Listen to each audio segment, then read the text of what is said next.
오늘 사도행전 9장 1절로 9절 말씀으로 내 안에 거하시는 예수님, 이와 같은 제목으로 하나님의 말씀을 전가하도록 하겠습니다.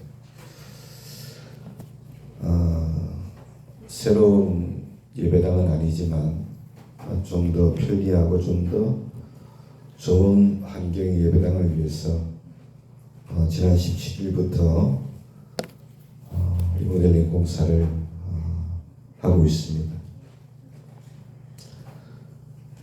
좀 여쭤보고 싶어요. 여러분 얼마나 좋으신가? 좋으십니까? 네. 교회를 섬기다 보면 어려운 일도 있지만은 하나님의 일하심으로 좀 기분 좋은 일도 있습니다. 앞으로도 교회를 위한 일들을 우리가 잘 준비하면 이런 하나님의 역사를 교회 안에서 보게 될 줄로 믿습니다. 그래서 정말 우리 예수님께서 기뻐하시는 그런 교회로 함께 세워나갈 수 있기를 간절히 바랍니다. 본문은 핍박자였던 사울을 이방인의 사도로 쓰시기 위해서 예수님께서 그를 만나주신 사건입니다. 사울은 강한 빛으로 주님을 만났습니다. 사울이었을 때 그는 예수님을 믿는 사람들을 잡아서 옥에 가두고 죽이는 것이 하나님을 기쁘시게 하는 일이라고 그런 생각을 했어요. 그래서 그는 정말 그 사명감으로 충만했던 사람이었습니다. 그날도 대제사장이 허락을 받아서 다메섹이라는 곳으로 가가지고 예수님을 믿는 사람들을 붙들어 오려고 가던 길이었는데 하늘로부터 강력한 빛으로 예수님께서 그를 만나 주셨습니다. 부활하신 예수님께서 빛 가운데 사울아 사울아 네가 왜 나를 핍박하느냐? 나는 네가 핍박하는 예수다. 그 말씀으로 부활하신 예수님을 사울은 만나게 되죠. 여러분 이처럼 빛으로 예수님을 만나는 은혜를 경험한 사람들이 꽤 많이 있어요. 기록으로도 남겨져 있는 분들도 있지만 제가 아는 목사님 한 분의 그 장모님께서 밤중에 꿈을 꾸는데 문이 열리면서 너무나도 강력한 빛이 비치는 그런 꿈을 꾸셨다 그래요. 마치 예수님께서 선물로 주시는 것처럼. 사회가 목사니까 그 꿈이 무슨 꿈인가, 의미가 뭔가 그렇게 물어오셨다고 합니다. 그때 목사님, 장모님께서 생각하셨을 때는 이제 하나님께서 나를 부르시는가 보다, 그렇게 생각을 하셨다 그래요. 그런데 그 이후에 하나님께서 목사님의 장모님이 그렇게 간절히 기도하던 기도의 제목 중에 하나를 응답을 해주셨다고 합니다. 우리 성도님들 중에도 나도 그런 체험을 하면 얼마나 좋을까? 나도 그런 체험을 하면 정말 좋겠다. 나도 그런 체험을 하면 모든 의심이 다 사라져버리고 모든 갈등도 모든 마음의 무거운 짐도 다 사라지고 진짜 예수님을 잘 믿을 수 있을 텐데, 정말 예수님께 충성하며 살 텐데, 이런 생각을 하시는 분들이 이 시간에 계실 수도 있다고 생각이 됩니다. 그런데 여러분, 사울의 그런 체험으로 부활하신 예수님을 사울이 만난 사건을 우리는 잘 이해를 해야 됩니다. 우리 생각에는 사울처럼 부활하신 예수님을 강력한 빛으로 만나면 신앙생활을 더 잘할 것 같다는 그런 생각이 들고, 그런 체험이 없어서 나는 예수님을 믿어도 때로는 방황도 하고 내 신앙생활이 뜨뜻미지근하고 그렇게 예수님을 믿는다 생각하실 수도 있지만은 실제로는 여러분 그렇지 않습니다. 요한복음을 보면 2000년 전 말씀이신 예수님께서 이 세상에 빛으로 오셨다고 그랬어요. 그런 말씀이 있죠. 그런데 당시의 사람들은 빛으로 오신 예수님을 다 거절을 했어요.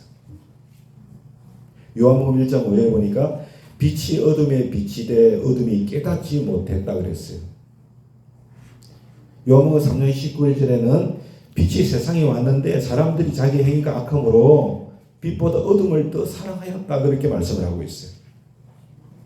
심지어는 당시의 사람들은 예수님을 직접 자기들 눈으로 목격을 했어요. 예수님을 보기까지 했어요. 그런데도 그들은 예수님을 믿지 않았어요. 성경은 그렇게 기록하고 있습니다. 요한복음 6장 36절에 너희는 나를 보고도 믿지 아니하는도다. 빛으로 오셨어요. 자기들의 눈으로 봤어요. 그런데도 그들은 믿지를 않았단 말이에요.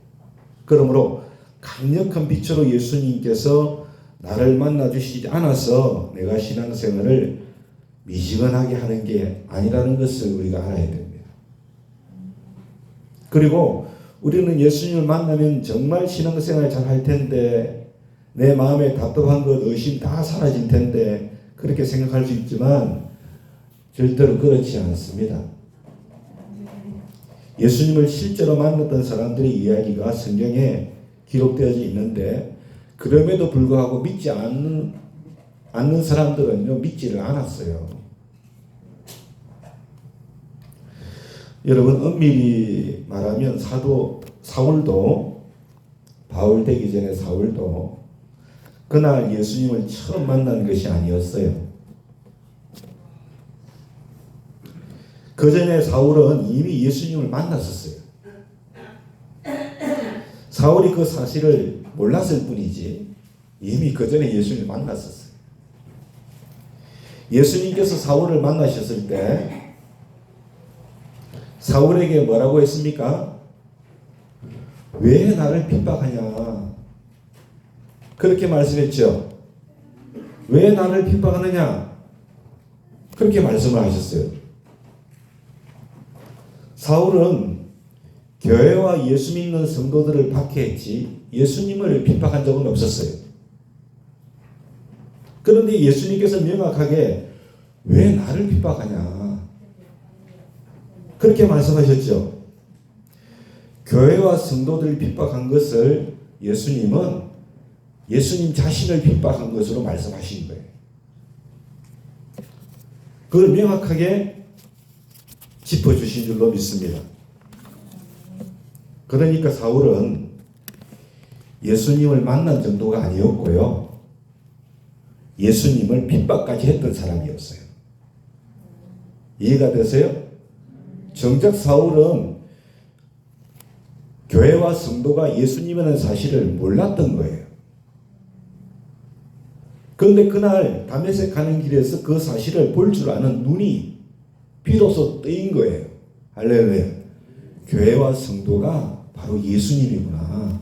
할렐루야. 그 눈이 뜨인 거예요. 비로소 예수님을 바로 볼 줄 아는 눈이 열린 거예요. 우리들에게도 동일한 문제가 있어요. 우리는 늘 성령으로 우리 안에 오신 부활하신 예수님과 우리는 함께 살아가고 있어요. 성령으로 오신 예수님이 없이는 설명이 되지 않는 삶을 이미 우리는 살고 있지 않습니까?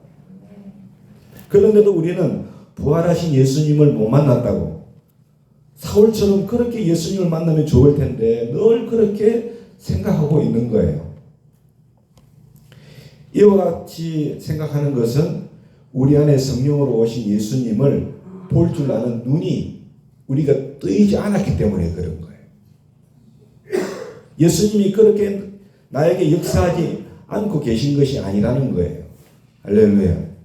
단지 우리 안에 계신 성령으로 오신 예수님을 볼 줄 아는 눈이 우리가 뜨이지 않았기 때문이지. 만약 우리가 부활하신 예수님께서 성령으로 우리 안에 계신 것을 깨닫게 된다 그러면 우리는 정말 애통하고 또 여러분 고통스러울 것입니다. 내 안에 예수님이 계신다는 것을 내가 확신하게 된다면. 왜냐하면 예수님과 함께 살면서요, 내가 해서는 안 될 말들을 얼마나 많이 하는지 몰라요. 예수님이 내 안에 계신데도 불구하고 내가 해서는 안 될 행동을 얼마나 많이 하고 살았는지 몰라요. 예수님이 내 안에 거하신다는 것을, 예수님이 나와 함께 하신다는 것을 내가 확실히 믿게 되면 그 사실 때문에 우리는 애통하고 고통스러워 할 수밖에 없다는 거예요. 그때 우리는 아마도 예수님께 이렇게 말씀드릴 것 같아요. 예수님, 몰랐습니다. 예수님이 내 안에 성령으로 계신 것을 내가 몰랐어요. 예수님이 나와 함께 하시는 것을 내가 몰랐어요. 이렇게 하고 고백할 것 같아요. 그러므로 오늘 말씀을 여러분, 사울이라는 아주 특별한 사람이 아주 특별한 체험을 했던 기사로 우리가 읽으면 안 됩니다. 무슨 의미냐면, 나 같은 사람에게는 이런 일이 일어날 수 있을까? 나 같은 사람에게도? 이건 남의 이야기고 사울의 이야기지.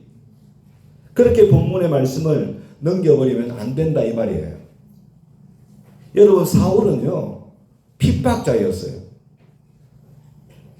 도대체 나 같은 사람이 사울처럼 그런 체험을 할 수 있을까? 우리는 그런 생각을 하지 말아야 돼요. 여러분이 어떤 사람이기에 그런 생각을 합니까? 여러분, 사울은요, 핍박자이다니까요. 예수 믿는 사람들을 잡아 죽이고 스데반 집사님 순교를 주도했던 사람이에요. 여러분은 사울에 비하면요, 너무 착한 사람들이에요. 그렇지요? 사울에 비하면 너무 착한 사람들이잖아요. 핍박자 사울에게도 그런 은혜를 주셨다면 여러분에게는 더한 은혜를 하나님이 주실 줄로 믿습니다. 그렇잖아요. 이건 너무나 분명한 사실인 줄로 믿습니다. 그렇게 핍박자에게도 은혜를 주셨는데, 그리고 실제로 우리에게 그런 은혜를 주신 줄로 믿습니다. 부활하신 예수님께서 성령으로 우리 안에 정말 오셨어요. 그렇죠? 지금도 우리와 함께 계시기 때문인 줄로 그런 줄로 믿습니다. 우리가 주목해야 할 건요, 여러분, 교회는 예수님이라고 하는 거예요. 교회는 예수님이에요. 사울은 교회를 핍박했는데 예수님은 왜 나를 핍박하느냐 그러셨다니까요. 교회는 예수님이에요. 할렐루야. 주님이 그렇게 받으셨어요. 근데 지금도 이 사실은 변하지 않는 줄로 믿습니다. 결코 성경은 변할 수 없어요. 교회를 핍박했는데 예수님을 핍박했다는 거예요. 교회는 예수님이에요. 그러므로 우리가 여러분 모이는 이 교회가 정말 예수님이구나, 이 눈이 우리가 띄어져야 되는 거예요. 할렐루야. 교회 리모델링을 시작하고 있는데 참 여러분 하나님의 은혜입니다. 제가 기도하면서 우리 교회가 리모델링을 할 만큼 지원을 마련한 것은 제 생각에는 정말 하나님이 하시는 일이었기 때문에 그래요. 예. 네, 여러분, 이제 리모델링이 끝나면 우리 교회 조금 더 깨끗해지겠죠, 그죠?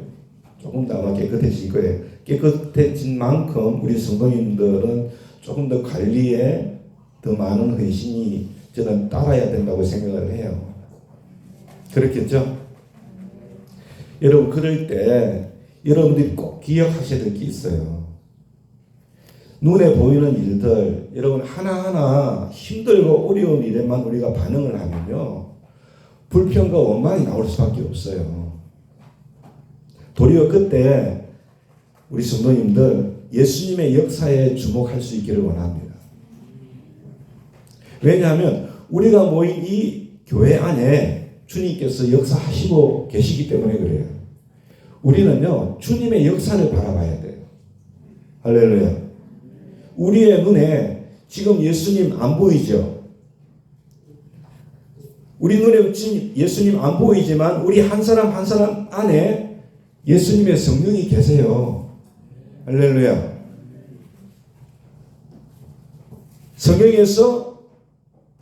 성령께서 우리를 오늘 이 자리 교회로 주님께서 모일 수 있도록 하셨기 때문인 줄로 믿습니다.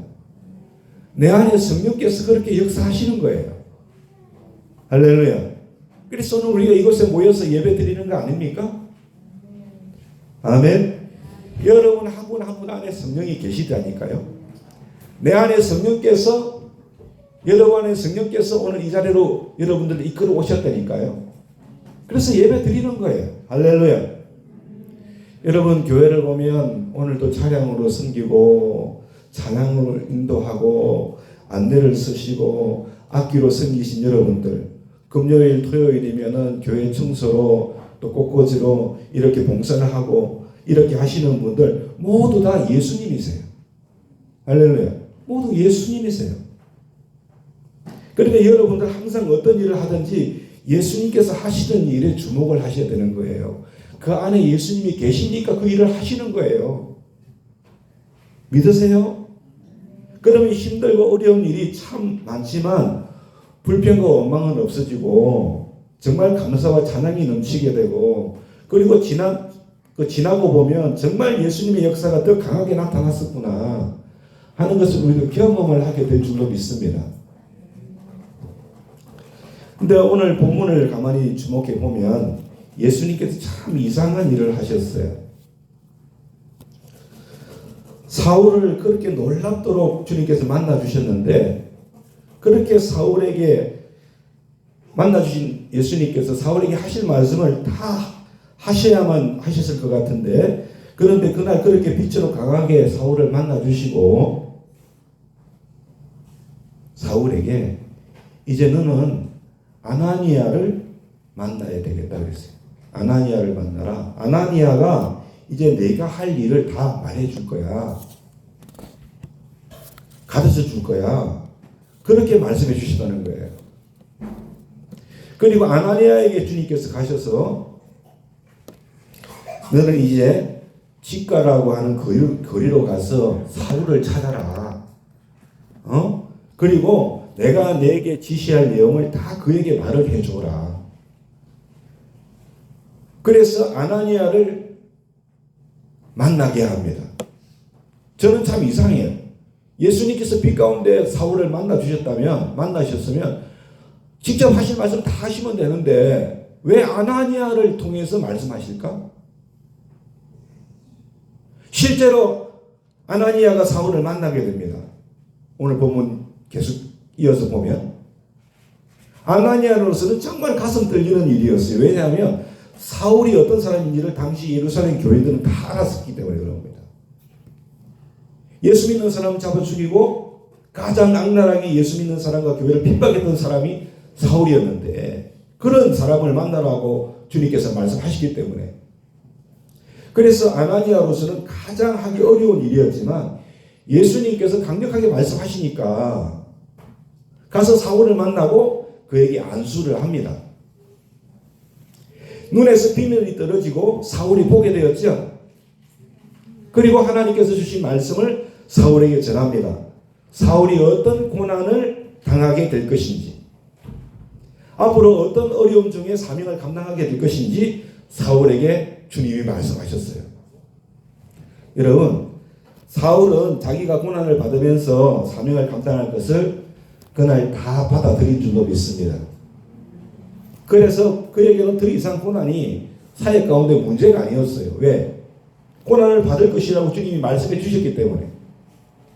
그에게 고난은 사역 가운데 문제가 안 된 줄로 믿습니다. 그리고 아나니아가 침례를 주었습니다. 왜 아나니아를 통하여 예수님께서 침례를 주게 하셨을까? 이유는 하나입니다. 사울을 예루살렘 교회와 초대교회 공동체 속으로 들어오게 하시기 위해서. 할렐루야. 예수님을 만났고 강력한 복음의 전도자로 주님께서 그를 세우셨지만 문제는 교회 공동체 안에 들어올 수 있느냐 하는 게 문제였습니다. 그가. 왜냐하면 당시 예루살렘 교회는 사울을 받아들일 수 있는 마음이 아니었기 때문에 그런 겁니다. 그래서 하나님께서 아나니아를 통해서 그 일을 하시고 바나바를 통해서 그 일을 하신 줄로 믿습니다. 교회 안으로 들어오게끔. 할렐루야. 이는 교회가 중요하다는 것을 말해주고 있는 것인 줄로 믿습니다. 교회가 얼마나 중요한 것이냐. 그냥 예수님이 직접 만나서 모든 것을 다 말씀하시고 이제 너는 내 종이야. 그러셔도 될 일을 굳이 교회 공동체 안에서 되어지게 일을 만드셨다는 것, 그것에 우리가 좀 주목을 해야 되는 거예요. 이는 교회 공동체를 통해서 사람들이 예수님을 만나게 된다는 것을 사울로 깨닫게 하시기 위함이었다고 저는 또한 그렇게 믿습니다. 지금도 예수님은 그렇게 하십니다. 마태복음 18장 20절에 두세 사람이 내 이름으로 모인 곳에는 나도 그들 중에 있느니라. 지금도 우리가 예수님의 이름으로 이렇게 모였는데 이 교회로 모인 바로 이 자리에서 우리는 예수님을 만나는 거예요. 할렐루야. 교회 공동체를 통해서 우리는 예수님을 온전히 만나게 되는 줄로 믿습니다. 성경은 그걸 말하고 있습니다. 여러분, 이 사실에 대해서 눈이 떠여야 됩니다. 비로소 눈이 떠이게 되면 신경 안 쓸 일과 진짜 중요한 일이 교회 안에서 구분이 됩니다. 여러분, 사람들이 모여서 교회를 이루다 보면요, 우리 교회는 작은 교회라서 이런 측면이 좀 거리가 멀 수도 있지만, 여러분, 사람들이 모여서 교회를 이루다 보면 이런저런 이야기도 많이 나오고 마음에 드는 사람도 있고 안 드는 사람도 있고요. 그렇죠? 별의별 사람들이 다 모입니다. 교회 공동체를 들어와서 섬기다 보면 신경 쓸 일들이 많아요. 그러면 차라리 이렇게 시험을 많이 받을 바에야 나 혼자 예수 믿는 게 낫겠다. 이런 말이 나올만 하다고 생각합니다. 나올만도 해요. 그렇잖아요? 그런데 그것은 하나님의 뜻이 아니죠. 여러분에게 그런 마음이 들 때 여러분, 마귀가 유혹한다는 것을, 시험한다는 것을 반드시 아셔야 돼요. 교회를 떠나라. 이제는 혼자 예수 잘 믿으면 돼. 하나님 뜻 아니에요. 두세 사람이 모인 곳에 내가 그들과 함께 하시는 거예요. 믿으세요? 여러분, 시험도 많고 문제도 많은 그런 곳이 교회일 수 있지만 그 교회 속에서 우리가 신앙을 갖게 되는 겁니다. 침례도 받는 겁니다. 전도도 하게 되는 겁니다. 이따금씩 어떤 큰 교회 같은 교회 목사님이 스캔들 이런 휘말리고, 어떤 교회는 큰 교회 시험거리가 있고, 그러면요, 정말 교회는 믿을 곳이 못 되는구나, 갈 곳도 못 되는구나.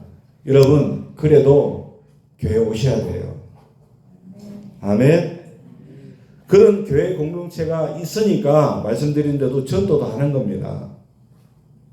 예배도 드릴 수 있는 거예요. 침례도 받는 거예요. 아이들에게 어려서부터 말씀을 가르칠 수 있는 것인 줄로 믿습니다. 여러분, 하나님이 왜 부족한 것이 많은데도 지난 2000년 동안 교회를 통하여 일하셨겠어요? 왜 그렇게 하셨겠어요? 하나님의 사역의 도구가 교회이기 때문인 줄로 믿습니다. 그렇기 때문에 여러분, 문제가 많은 것 같아도 하나님은 교회를 통하여 역사하시는 거예요. 그리고 무엇보다도 사랑하는 여러분, 우리는 사울처럼 강력한 빛으로 만나면 만남이 필요하다고 하나님이 그렇게 역사하실 거예요. 그분에게는. 그러나 여러분 꼭 그렇게 우리가 강력한 빛으로 예수님을 만날 필요는 없습니다. 하나님이 사울을 그렇게 강력한 빛으로 만나주신 이유는 사울이 예수님이 그리스도라는 사실을 믿는 일에는 그런 체험이 그에게는 필요했기 때문이라고 저는 생각해요. 사울은 정말 예수님을 믿는 사람들을 핍박하는 것이 하나님의 일이라고 강하게 확신했던 사람 아닙니까? 그런 사람의 눈을 열어서 예수님을 바로 보는 체험이 그에게는 필요하지 않았을까? 강력한 빛으로 예수님을 만나는 그런 체험이 그에게 필요하지 않았을까? 그런 생각을 합니다. 무엇보다도 예수님은 지금도 살아계시고 함께 하시는 것을 사울로 하여금 분명히 믿게 해주시려고 그런 체험을 그에게 주신 줄로 믿습니다. 또 예수님은 이 참 생명의 길이고 십자가 지는 사명이 참으로 복된 길임을 사울로 정말로 믿게 하려고 그러려면 사울에게는 그런 체험이 필요했다는 것입니다. 그래서 그날 사울에게 그렇게 강력한 빛으로 주님은 만나주셨습니다. 여러분 모세는요 가시떨기 위에 불꽃 가운데 주님이 보이셨어요. 모세같이 위대한 하나님의 사람으로 쓰시려고 하니까 그렇게 보이신 거예요. 그렇죠? 모든 사람에게 다 그렇게 보이신 게 아니란 말이에요. 그리고 사울의 핵심을 통해서 어떤 사람도 예수님의 십자가 은혜에서 제외된 사람이 없다는 것을 믿습니까? 핍박자 사울조차도 예수님 믿고 사도가 되었는데 그러면 예수 못 믿을 사람이 없다는 거예요. 아멘. 죄 중에 괴수였어요. 근데 예수 믿고 구원받았잖아요. 할렐루야. 어떤 사람들은 나 같은 죄인이 어떻게 구원을 받아? 아니에요. 받을 수 있는 거예요. 믿습니까? 하나님이 택하지 않는 사람이 없다는 것을 주님께서 보여주시기 위한 거예요. 그렇게 증거하고 그렇게 증거하게 하시려고 사울의 핵심을 사울을 그렇게 핵심시키신 줄로 믿습니다. 할렐루야. 우리에게는 굳이 이렇게 하실 이유가 없는 것은 여러분 우리는 예수님이 그리스도라는 사실을 다 믿지 않습니까? 그렇죠? 다 믿으시는데 굳이 또 예수님이 강력한 빛 가운데 나타나셔서 우리의 눈을 멀게 하실 이유가 없잖아요. 다 믿는데 예수님을 믿는 길이 참 생명의 길인 것을 우리가 다 믿지 않습니까? 사명의 길이 진짜 복된 길임을 우리가 믿지 않습니까? 예수님이 여러분 안에 계신 거 다 믿으시잖아요. 그러므로 우리는 이미 사울보다 더 놀라운 체험을 한 거예요. 할렐루야. 네? 우리는 이미 믿고 있는 이 내용이 사울은 믿기가 참 어려웠던 것 같습니다. 그래서 사울에게는 그런 강력한 체험이 필요했던 것이죠. 근데 우리는 그것을 다 믿으면서 계속해서 뭔가를 보여달라고 나도 좀 이렇게 꼬꾸라지는 역사가 있게 해달라고 그러면 예수님이 얼마나 답답하시겠어요. 그렇겠죠. 꼬꾸라지는 역사가 필요한 사람들에게는 분명히 꼬꾸라지게 하실 거예요. 하신다니까요. 여러분 이런 생각이 여러분을 잘못된 신앙으로 갈 수 있게 미혹하게 한다는 것을 여러분 아셔야 됩니다.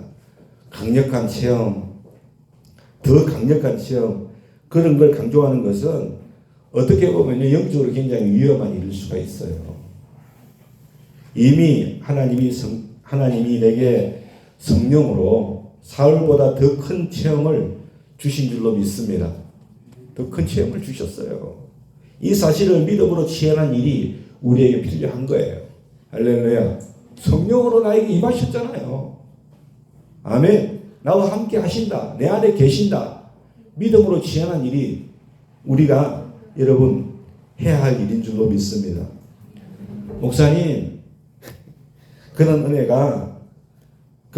내가 받은 것을 내가 분명히 알지만 그래도 믿음으로 살기가 참 힘든데요. 사도 바울처럼 그렇게 놀랍게 하나님께서 쓰임받는 삶을 내가 살고 싶은데 그렇게 살지 못하고 있는데요.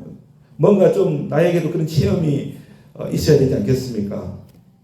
이런 생각을 하실 수 있다고 생각합니다.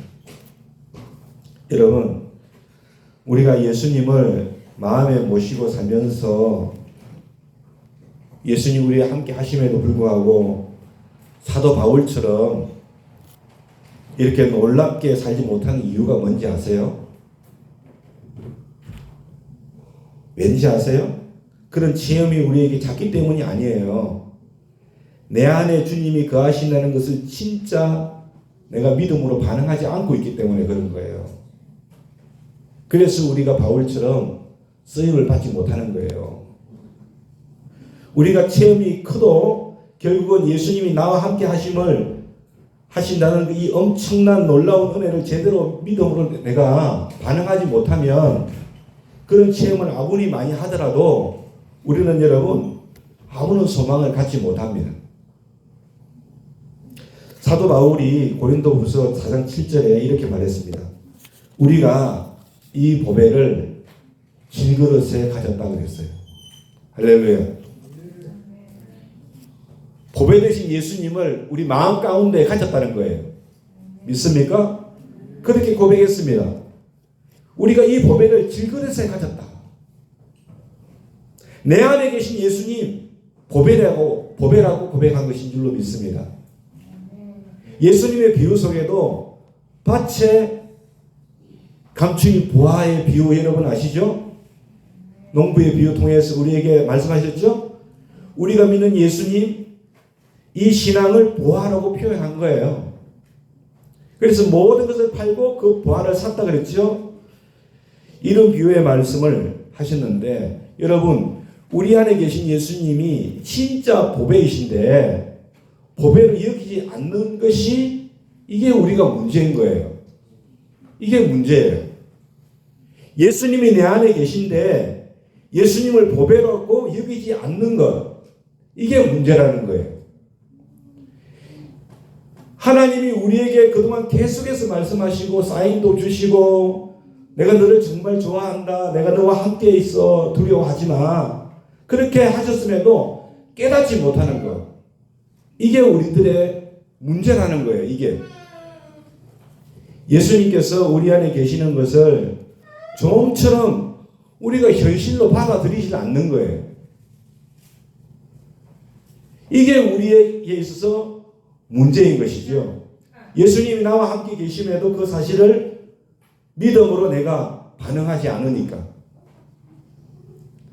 우리에게 더 큰 체험이 필요한 게 아니고 우리가 함께 계시는 그 은혜에 대해서 정당한 믿음의 반응이 진짜 믿음의 반응이 우리에게 필요한 거예요. 할렐루야. 미국의 유명한 설교학자의 스티븐 라슨이라는 분이 이런 말을 했습니다. 예수님 때문에 당신의 삶이 변화되지 않았다면 당신이 만난 예수는 다른 예수다. 예수님을 믿는 삶이 변화되지 않았다면 당신이 만난 예수는 다른 예수를 만난 거야. 성경에 나오는 예수님이 아니고 다른 예수를 만난 거야. C.S. 루이스는 삶의 변화가 없는가? 그렇다면 아직 예수님을 제대로 만나지 못한 것이다. 그렇게 말했습니다. 우리가 이미 다 성령을 받았죠. 부활하신 예수를 다 만났다니까요. 만난 정도가 아니에요. 우리 안에 성령이 오셨어요. 우리의 삶의 사도 바울과 같은 극적인 변화가 없는 이유는 체험이 작아서가 절대로 아니라니까요. 우리가 믿음으로 진짜 반응을 하지 않는 것이 문제예요. 우리가 예수님이 우리 마음에 거하시는 것이 진짜 믿어지게 되면 그때부터는 우리는 오직 예수예요. 할렐루야. 반드시 예수예요. 항상 먼저 예수 이런 태도가 자연스럽게 나타나는 거예요. 왜? 예수님이 내 안에 계시는데. 예수님이 나와 함께 하시는데. 어떻게 우리가 오직 예수가 안 되겠어요? 반드시 예수가 어떻게 안 되겠어요? 항상 예수가 어떻게 안 되겠냐고요.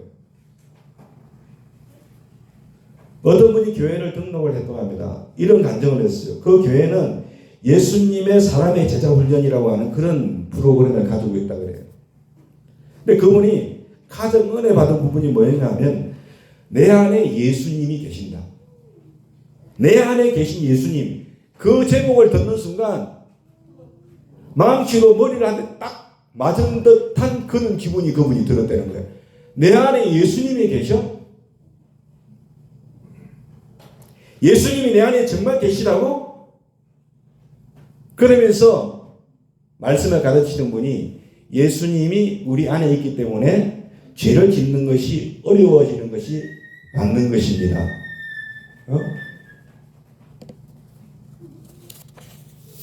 자기가 생각지도 못한 말을 그 제목의 성경 공부에서 자기가 들었다는 거예요. 예수님이 우리 안에 계시면 죄 짓는 것이 어려워지는 것이 맞습니다. 그러면서요, 그동안 자기 안에 계신 예수님을 인정하지 아니하고 무시하고 살았던 것을 자기가 고백을 할 수밖에 없었대요. 그날부터 자기 안에 계신 예수님이란 이 메시지를 하루 종일 묵상했대요. 내 안에 계신 예수님, 할렐루야, 나와 함께 하시는 예수님. 그날 이후로 계속해서 무언가를 할 때마다 예수님, 이거 해도 되나요? 예수님, 이거 어떻게 하면 좋을까요? 이렇게 나오더라는 거예요. 순간순간 예수님을 잊어버리는 그런 시간도 있었지만 계속해서 의식하면서 다시 의식하면서 예수님이 내 안에 계시지. 할렐루야. 나와 함께 하시지. 그러면서 여러분 다시금 예수님과 함께하는 신앙의 삶을 결단했다는 그런 내용의 간증이 실려 있었어요. 여러분, 이게 내 안에 거하시는 예수님을 믿는 믿음에 제대로 반응하는 것인 줄로 믿습니다. 믿습니까? 여러분, 김하중 장로님이라는 분 여러분 아시죠? 진짜 유명한 분이거든요. 최장수 중국 대사로 계셨던 분이에요. 우리나라 외교사에 그렇게 오랫동안 중국 대사를 하신 분이 없습니다. 아무튼 대단하신 분인데 그분이 김대중 대통령 시절에 외교 비서관으로 일을 하셨는데 항상 대통령께 결제를 받으러 가시기 전에 하나님 앞에 기도를 하셨대요. 철저하게 그걸 지켰대요. 대통령 결제를 받을 때 기도하는 걸. 대통령께서 결제하시는 것인데 하나님 역사해 주세요. 대통령께 바른 판단을 할 수 있도록 해주시고 바른 분별하실 수 있도록 해주세요. 그렇게 항상 마음으로 기도하고 들어가셨대요. 지금도 그렇지만 여러분 중국, 일본, 미국 사이에서 여러분 우리나라 외교가 얼마나 어렵겠습니까? 저는 참 어려울 것 같아요. 그런 강대국 사이에서 그렇지 않습니까? 그 김하중 장로님이 그런 가운데서 아주 탁월하게 그 직책을 감당할 수 있었던 이유가 뭐냐? 늘 하나님께 기도했다는 거예요. 늘 하나님께. 한 번은 김대중 대통령 비서관으로 있을 때 급하게 대통령께 결제를 받으러 가야 됐는데 결제를 받으러 들어가고 보니까 기도를 하지 않고 들어가신 거예요. 그래서 이거 어떻게 해야 되나? 순간 고민하다가 대통령께 각하 제가 사무실에 한 가지 놓치고 온 게 있는데 가지고 와서 다시 보고를 드려도 되겠습니까? 그랬더니 김대중 대통령께서 그렇게 하라고. 자기가 나가서 잠깐 기도하고 들어와서 다시 결제를 받았다. 이런 여러분 일화도 있습니다. 우리가 진짜 주님 앞에서 그런 마음을 가져야 할 줄로 믿습니다. 항상 주님 앞에 먼저 묻고 항상 주님께 먼저 기도하고 응답받고 항상 주님을 의식하고 무슨 말이든 무슨 행동이든 그렇게 해야 되지 않겠습니까? 왜? 내 안에 주님이 계시니까. 아멘. 당연히 그렇게 해야죠. 사도 바울은 9절에서 예수님 만나고 완전히 삶이 변했어요. 사흘 동안 보지 못하고 음식을 전폐하니라 얼마나 충격이 컸겠습니까? 그렇죠? 그런데 그 일로 사도 바울이 극적으로 변화되는 역사를 경험을 한 거예요.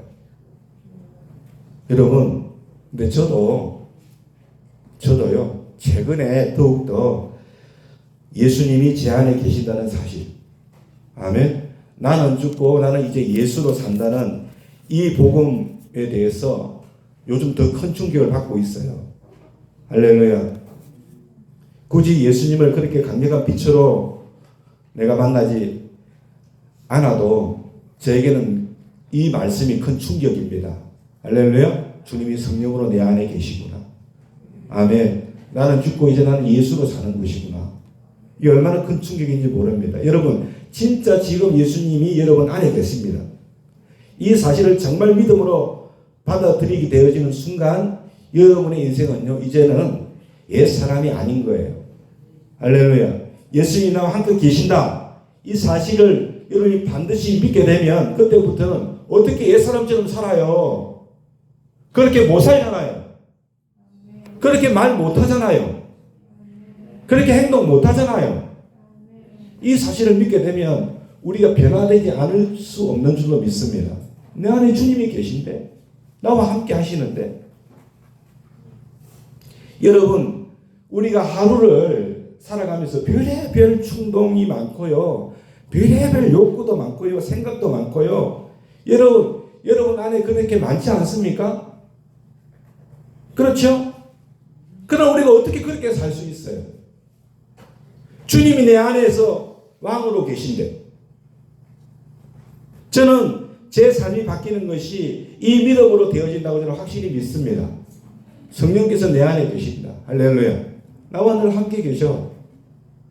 이 믿음이 나의 삶을 바꾼다. 믿습니까? 그런데 진짜 믿기로 결단하고 몇 번 또 그 믿음이 흔들릴 때가 있어요. 다시 마음을 다잡고 믿음으로 또 쓰고 또 믿음으로 쓰고. 여러분, 그럴 때 때때로 성경을 읽을 때, 묵상할 때 진짜 하나님이 나에게 주시는 말씀이 내 마음에 와 닿는 거예요. 그 말씀을 읽는 가운데 그냥 눈물이 흘러요. 하나님이 그렇게 역사하시는 거예요.